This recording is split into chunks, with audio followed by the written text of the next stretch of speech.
Monsieur le Président, Madame la Vice-présidente, chers collègues, axe fort de la nouvelle mandature, l'agriculture et la ruralité sont au cœur des préoccupations de la région Île-de-France. La dynamique nouvelle insufflée par Valérie Pécresse s'était traduite en 2016 par la création d'une direction et d'un budget dédiés à cette nouvelle compétence régionale qui dispose désormais d'une annexe qui lui est propre. Cette direction, conduite par Anne Chain-Larché, dont je salue l'action et l'implication, entend poursuivre en 2017 l'effort prioritaire de notre région en faveur des territoires ruraux et de l'agriculture francilienne. En 2016, la région avait voté le doublement des aides aux territoires ruraux. Notre groupe se satisfait de voir que cette forte mobilisation régionale auprès des territoires ruraux sera poursuivie en 2017 avec le maintien des dispositifs liés au pacte rural. Ainsi, en investissement, le fonds d'intervention d'aménagement et équipement rural sera doté de 0,5 million d'euros en autorisation de programme et de 1,1 million en crédit de paiement. Ce nouveau fonds est une aide essentielle pour les petites communes victimes de situations d'urgence. Les deux dispositifs de coworking, 2,5 millions en AP, et de sauvegarde des commerces de proximité, 3 millions d'euros en AP, sont maintenus sur les mêmes enveloppes en 2016. Enfin, le nouveau contrat rural prend son envol avec 8 millions d'euros en AP et 7 millions en crédit de paiement sur le budget d'investissement, soit 1 million d'euros en plus par rapport à l'ancien dispositif.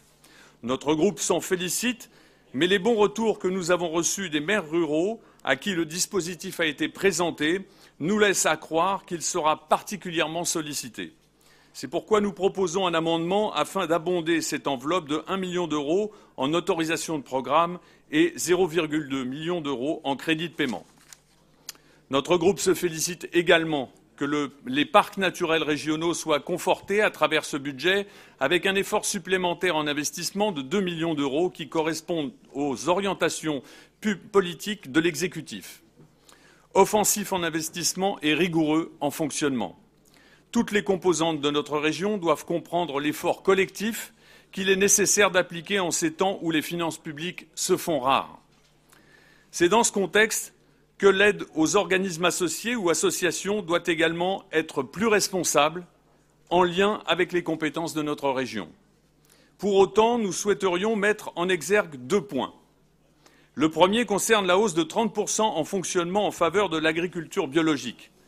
C'est le signe que l'exécutif régional, loin des dogmatismes et des procès d'intention qui parfois lui sont faits, souhaite renforcer la part du bio au sein de notre région qui, je vous le rappelle, ne représente que 2% de la surface agricole utile en Île-de-France, alors qu'elle est de 5,8% pour la région Auvergne-Rhône-Alpes et 10% pour la région Occitane.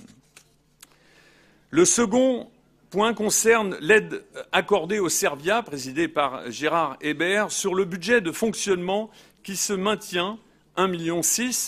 Cela prouve que l'expertise du Servia est reconnue, notamment sur les problématiques liées à l'alimentation locale, aux circuits courts et à la diversification agricole et bien sûr à l'innovation.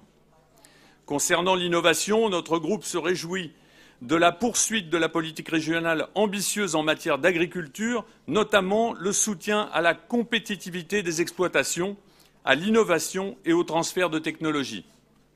Ainsi, en investissement, l'aide à la diversification et à la qualité des produits est majorée de plus 1 million d'euros par rapport à 2016 et sera principalement consacrée à l'innovation, soit 4,8 millions d'euros sur cet axe qui permettront d'accompagner des investissements d'avenir pour les exploitations franciliennes qui en ont tant besoin.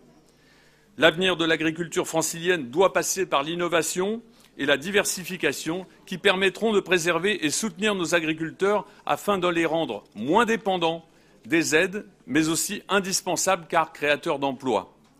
Monsieur le Président, Madame la Vice-présidente, voici en quelques lignes les points que je souhaitais mettre en exergue au nom du groupe Les Républicains qui, comme vous l'avez compris, est tout à fait favorable au budget agriculture et ruralité, car ne l'oublions pas, 50% du territoire régional est composé de terres agricoles.